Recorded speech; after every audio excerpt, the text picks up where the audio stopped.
Salut à tous les amis, c'est Chris de Tech Digital, très heureux de vous retrouver. Ton PC est peut-être lent, saturé de fichiers inutiles, mais le vrai problème, c'est surtout tout ce que Windows 11 et les logiciels laissent derrière eux sans jamais te le dire. Cache historique, journaux, traces de navigation, fichiers temporaires. Au fil du temps, ton ordinateur accumule des données inutiles qui prennent de la place, peuvent ralentir le système et surtout exposer ta vie privée. Pendant longtemps, beaucoup de personnes ont utilisé CCleaner pour faire ce nettoyage, mais ce que peu de gens savent, c'est que CCleaner a déjà été accusé de collecter certaines données utilisateurs et même d'avoir intégré un mécanisme de télémétrie jugé intrusif pour une partie de la communauté. Quand on installe un logiciel censé nettoyer et protéger sa vie privée, ça pose forcément un vrai problème de confiance. Aujourd'hui, on va donc voir une autre manière de nettoyer son PC, plus transparente, plus respectueuse de la vie privée et surtout sans automatisme caché. Je vais te présenter un logiciel gratuit, open source et beaucoup plus transparent que la majorité des nettoyeurs classiques. On va voir ensemble ce qui nettoie vraiment, comment l'utiliser sans faire de bêtises et pourquoi il mérite qu'on s'y intéresse. Mais juste avant ça, regarde bien en bas à droite de ton écran, tu vois le carré rouge, un clic égale s'abonner, ça te prend 2 secondes, clique dessus, ça récompense mon travail. Si tu peux appuyer sur le pouce pour mettre un like, ça m'aide vraiment à ce que mes vidéos d'aide informatique soient proposées à un maximum de personnes.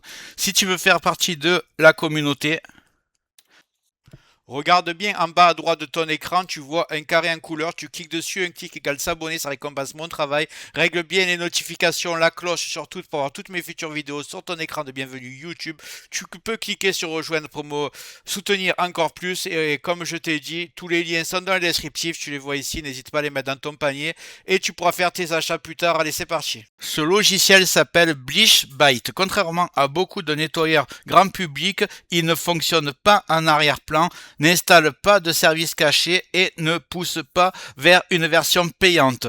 Tout est désactivé par défaut, c'est toi qui choisis précisément ce qui sera nettoyé. Il fonctionne sur Windows, sur Linux, sur macOS et il est souvent utilisé par des utilisateurs avancés mais reste parfaitement accessible même si tu débutes. Point important à comprendre, Bleach Byte n'est pas un outil magique qui booste ton PC à un clic, c'est un logiciel d'entretien et de confidentialité qui fait exactement ce qu'on lui demande, ni plus ni moins.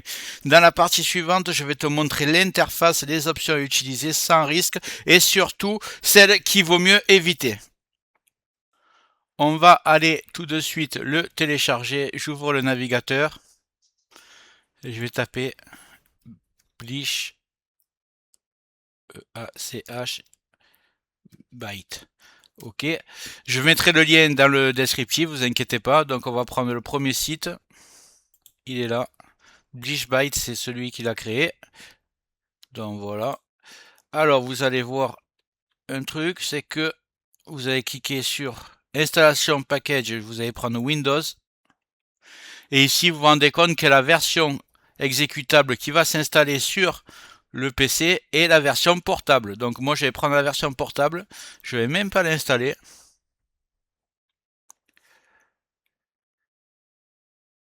Voilà, ça va se lancer tout seul. On va aller le décompresser. Clic droit, extraire tout. Extraire, ça va arriver dans les téléchargements, juste en dessous.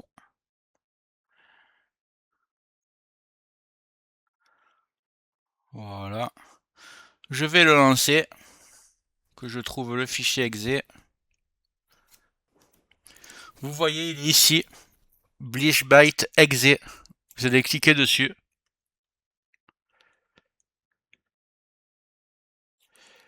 Le logiciel lancé, tu arrives sur une interface volontairement très simple. Sur la gauche, tu as différentes catégories, système, navigateur, application et d'autres éléments liés à Windows.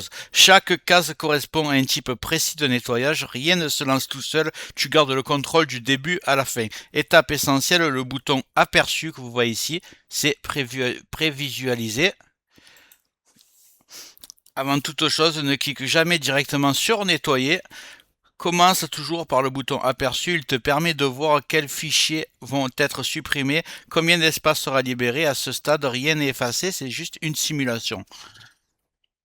Moi, ce que je fais toujours, et je te conseille de faire la même chose, tu crées un petit point de restauration, tu vas dans recherche en bas, tu tapes créer, il te demande créer un point de restauration. Ici, tu cliques sur créer. Alors, ceux qui ne peuvent pas cliquer parce que c'est grisé, vous tapez sur configurer, vous tapez activer la protection du système et vous mettez environ 11 Go dans la barre ici. Ça vous permettra d'en créer plusieurs tout au long des mois à venir. Donc voilà, là je vais mettre créer et par exemple je vais l'appeler Bleach Bit. Vous pouvez mettre si vous voulez la date d'aujourd'hui, c'est comme vous voulez. Voilà, une fois que c'est créé, ça va prendre une minute, même pas, et vous êtes tranquille dans tous les cas. Si vous faites une erreur. Si vous me suivez ce que je vais faire, vous ne ferez pas d'erreur. Donc voilà, le point de restauration est créé. Maintenant, on est tranquille. On retourne sur le logiciel. Ici. Je vous montre les réglages que je fais tout le temps. Alors, le logiciel, il est très bien parce qu'il est complètement en français, contrairement à d'autres que j'ai présentés. Donc là, dans le système, c'est le plus important. Vous mettez presse-papier. Vous le cochez. Journaux. Corbeille et fichier temporaire. Fichier temporaire, c'est très important. Ne cochez pas les autres parce que ça peut dérégler votre Windows. Donc c'est pas sur ça qu'on va jouer, mais laissez cocher ça. Après, ce que vous allez faire, c'est que vous allez dans votre navigateur que vous utilisez le plus. Moi, sur ce PC, c'est Firefox. Donc, bon, c'est pas mon ordinateur principal, c'est juste pour le tournage. Mais je vous présenterai ce que j'utilise vraiment sur mon ordinateur principal dans les prochains jours. Donc, sur Firefox, vous mettez, et si c'est Chrome, c'est pareil, vous cochez comme moi, comme ça, il n'y a pas de risque, et vous aurez un PC propre. Donc, en fait, vous cochez le cache ici. Les cookies, bon, ceux qui ont l'habitude de Sekiner, ça ressemble beaucoup, sauf que c'est 100% confidentiel. Stock DOM, donc il y a marqué un peu ça, à quoi ça correspond, c'est pareil, c'est des cookies aussi. Préférence de site, alors ça vous le cochez si vous voulez, en fait c'est quand on vous demande la caméra par exemple sur un site que vous consultez, vous aurez pas, on vous le redemandera pas. Si vous le décochez par exemple, on va vous redemander choisir votre caméra, tout ça, vous le faites si vous voulez en fait. Et historique URL, voilà, comme ça vous faites, une fois que vous avez coché exactement comme moi, si c'est à Chrome, évidemment, vous le mettez à Chrome. Si c'est Opera, vous le mettez Opera. Vous choisissez votre navigateur. Il y a même Brave. Vous voyez, c'est assez complet. Et ensuite, vous allez cliquer sur Nettoyer. Et ensuite, Supprimer. Et là, on voit le travail qui est en train de se faire. Voilà, on va laisser travailler. Voilà, comme vous pouvez le voir, j'ai gagné 17 gigas juste avec ce nettoyage en prenant aucun fichier système important. Juste avec des fichiers temporaires, là vous voyez, il y a marqué thème, c'est des fichiers temporaires la plupart. J'ai gagné 17 gigas. Et si vous avez tout en bas marqué erreur, là il y a marqué erreur 1, c'est juste que c'est un fichier qui est verrouillé parce qu'en cours d'utilisation, donc vous pouvez pas le supprimer. Mais il a supprimé, voilà, 134 000 fichiers temporaires.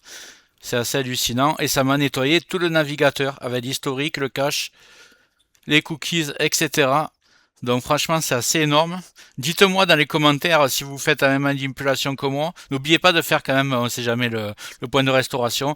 Mais combien vous avez gagné de gigas, je suis très intéressé parce que je trouve que j'ai fait l'installation il n'y a pas longtemps et ça m'a vraiment nettoyé beaucoup de cache. J'ai demandé à ChatGPT, il m'a dit que c'est tout à fait normal sur une nouvelle installation. Donc voilà. Alors, quand est-ce qu'il est utile d'utiliser BleachBit? Ce n'est pas un logiciel à lancer tous les jours, dans la majorité des cas, une utilisation une fois par mois après une grosse mise à jour de Windows ou quand ton disque commence à se remplir sans réseau apparente, c'est largement suffisant. Il est aussi très utile avant de vendre ou de donner un PC si tu veux faire un nettoyage orienté confidentialité ou après avoir désinstallé beaucoup de logiciels. Comparaison rapide avec CCleaner. La grande différence avec CCleaner, ce n'est pas ce qui est nettoyé, mais la manière dont c'est fait. BishBit est gratuit, open source, sans publicité, sans version premium, sans service en arrière-plan et sans collecte de données. Il te demande de réfléchir avant d'agir et là où d'autres outils cherchent surtout la simplicité à tout prix, quitte à être pas efficace. Moi, pour ma part, ce que je fais, c'est que j'utilise le logiciel une fois par mois, genre tous les premiers du mois, en plus d'une analyse antivirus complète que je fais avec le logiciel que je vous ai déjà présenté plein de fois, MRT. Voilà, vous le lancez.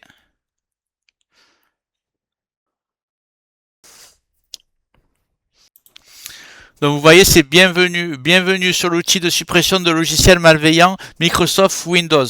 Donc en fait, c'est très simple, vous l'avez obligatoirement, il est sur Windows 10 et Windows 11 préinstallé. Donc il agit en synergie avec votre Windows Defender. Ce que vous faites, c'est que vous tapez juste MRT, vous le lancez et vous arrivez ici. Une fois lancé, vous choisissez la toute première fois, je vous conseille une analyse complète. Ça va prendre du temps, mais au moins vous partez avec un ordinateur. Vous êtes sûr qu'il est hyper clean. Une fois que ça c'est fait, une fois par mois, vous lancez BishBit une fois par mois, par exemple, et en même temps, vous lancez l'analyse rapide. Comme ça, vous êtes sûr qu'à la fin des deux analyses, vous avez un PC qui est toujours nickel. C'est ce que je fais. J'espère que la vidéo t'a plu. Si c'est le cas, tu mets un like, tu peux mettre un commentaire, le carré en couleur en bas à droite, tu peux cliquer dessus si tu n'es pas encore abonné. Tu mets les notifications surtout pour ne rien rater de mes futures vidéos et n'hésite pas à regarder le descriptif de la vidéo, les super affaires Amazon. Chaque achat, tu mets ça dans ton panier, tu achètes quand tu veux. Chaque achat ne te coûtera pas plus cher et soutient le développement de ma chaîne. Je te remercie, je te dis à très bientôt.